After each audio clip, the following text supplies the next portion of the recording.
Hello বন্ধুরা, তোমরা সবাই কেমন আছো? তোমাদের মাঝে আর একটা নতুন ভিডিও নিয়ে চলে আসলাম। আজকে আমাদের নদীর পাড়ে অনেক কুয়াশা পড়ছে। তো চারপাশটা দেখেন, পুরাই যেন সাদা মেঘে ঢেকে রয়েছে। তো এই ভিডিওটা মূলত কিছুদিন আগে করা। তো এইটা হচ্ছে নদীর পাড়, ঠিক আছে? আমি আলো নদীর পাড়ে আসছি।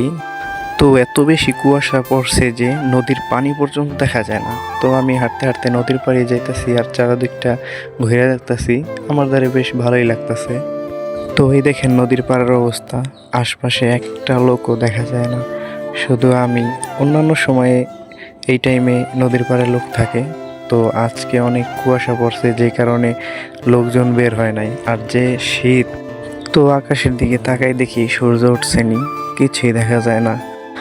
তো সারা জমিন কুয়াশা দিয়ে ঢাকা, তো সূর্য উঠবে কিভাবে? এত বেশি কুয়াশা পড়ছে যা তার মানে না দেখলে আপনারা বিশ্বাস করতে পারবেন না। হয়তো অনেক জায়গায় পড়ছে, অনেক জায়গায় পড়ে নাই। আর এইটা হলো একটা খেয়াঘাট। এটা একটা খেয়াঘাট। তো এখানে মানুষজন এপার থেকে ওপার যায়। হয়তো এত কুয়াশার কারণে কিংবা শীতের কারণে মানুষজন আসে নাই। তো আশপাশের অবস্থা দেখেন।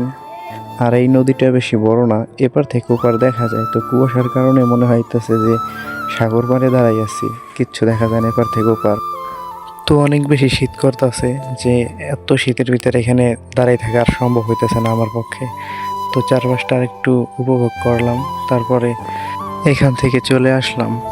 আর শীতের মধ্যে দাঁড়াই থাকতে একা একা ভালো লাগে না।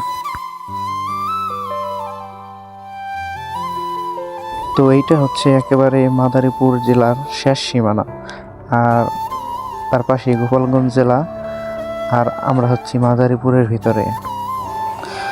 তো এই যে ঘরগুলো দেখতেছেন, এগুলো হচ্ছে সরকারি, যাকে বলা হয় ভূমিহীন সরকারি প্রকল্প।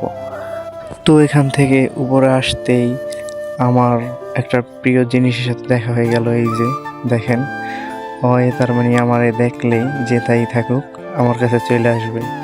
তো ওরে নিয়ে একটা আলাদা ভিডিও আসবে হয়তো কোনো এক সময়। তার মানে ছোট থেকেই এই পর্যন্ত যত বড় হয়েছে আমি কিছু ভিডিও করে রাখছি, ওটা আমি হয়তো এক সময় ছাড়বো। আর ওরে তার মানে দেখেন কিভাবে খাবার চাইতেছে, তার মানে পাশেই দোকান, এখন আরে খাবার দাও। আর এই যে ওর আর এক ভাই, তো মূলত 7টা হয়েছিল, কিন্তু ওই পাশেই রোড, এই রোডের উপর দিয়ে গাড়ি যাওয়া আসা করে, ভ্যানের তলে পড়ে, গাড়ির তলে পড়ে, এখন এই দুইটাই আছে। তো এই পোলাপান তার মানে সারাদিন এই কুত্তার সাথে শয়তানি করে। দেখেন, ওরাও তার মানে দুষ্টুমি করে, ওরাও বোঝে, চেনে, ঠিক আছে? তো তারপর আমার বাসার সামনে আসলাম। তো এই যে আমার বাসা থেকে বিস্কিট দিলাম, একটাই আসছে, আর ওইটাই ওই জ্বরে ধাওয়া দিয়ে কোন জায়গাতে গেছে আর ডাইকেও পাই নেই। তো বেশি দূর যায় না, এখান দিয়েই থাকে। তো অবশ্যই ভিডিওটা ভালো লাগলে লাইক করবেন, চ্যানেলটা সাবস্ক্রাইব করে পাশে থাকবেন। ধন্যবাদ সবাইকে ভিডিওটা দেখার জন্য।